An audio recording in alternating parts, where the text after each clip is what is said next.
അങ്ങനെ കാത്തിരിപ്പിനൊടുവിൽ പടക്കളം എന്ന ചിത്രത്തിന്റെ ആദ്യ റെസ്പോൺസ് ഇപ്പോൾ ആരാധകർക്ക് മുന്നിൽ പുറത്തുകൊണ്ടിരിക്കുകയാണ്. അപ്ഡേഷനാണ് ഇന്നൊരു വീഡിയോ ഭാഗത്ത് നമ്മൾ നോക്കാൻ പോകുന്നത്. വീഡിയോയിൽ മുൻപ് വീഡിയോ ലൈക്ക് ചെയ്യുക, ചാനൽ സബ്സ്ക്രൈബ് ചെയ്യാൻ വേണ്ടി ശ്രമിക്കുക. സുരാജ്, ഷർഫുദ്ദീൻ എന്നൊക്കെ പ്രധാന കഥാപാത്രങ്ങളായെത്തി ഇന്ന് റിലീസിനെത്തിയ ചിത്രമായിരുന്നു പടക്കളം. എല്ലാ സിനിമാ പ്രേമികളും ഒരേപോലെ പടക്കളം എന്ന ചിത്രത്തിന്റെ ഓരോ അപ്ഡേഷനും അറിയാൻ വേണ്ടി ഏറെ ആകാംക്ഷയോടെയായിരുന്നു കാത്തിരുന്നത്.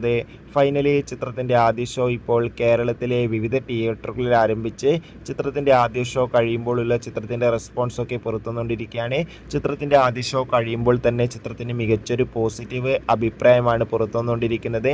ചിത്രം മികച്ചൊരു കോമഡി എന്റർടൈൻമെന്റ് ആണെന്നും ചിത്രത്തിൽ സുരാജിന്റെയും ഒപ്പം ഷർഫുദ്ദീന്റെയും മികച്ച അഭിനയം, മികച്ച പെർഫോമൻസ് തന്നെ കാണാൻ വേണ്ടി സാധിക്കുന്നുണ്ടെന്നാണ് റിപ്പോർട്ടുകൾ സൂചിപ്പിക്കുന്നത്. എന്തായാലും പടക്കളം എന്ന ചിത്രത്തിന്റെ കൂടുതൽ റെസ്പോൺസിനായി നമുക്ക് കാത്തിരിക്കാം.